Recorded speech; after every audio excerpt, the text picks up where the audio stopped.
La Venezuela est-elle une démocratie ou une dictature? Pouvons-nous faire confiance à son système électoral?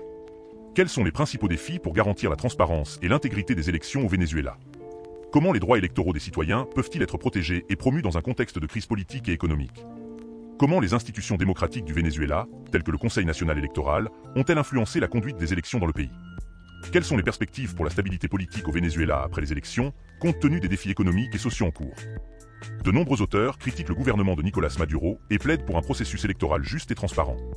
Ils affirment que les élections au Venezuela ont été marquées par des irrégularités et un manque de liberté, compromettant la légitimité des résultats.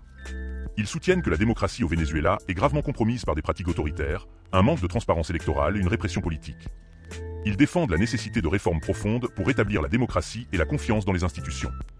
D'autres adoptent une vision plus favorable au gouvernement vénézuélien, affirmant que les critiques internationales ignorent souvent les aspects démocratiques du processus électoral ainsi que les difficultés imposées par les sanctions et les interférences extérieures.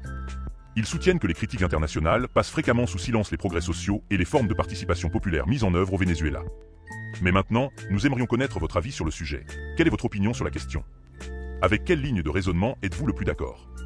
Connaissez-vous une autre perspective sur le sujet? Écrivez dans les commentaires et participez au débat. Merci et n'oubliez pas de vous abonner à notre chaîne. À la prochaine.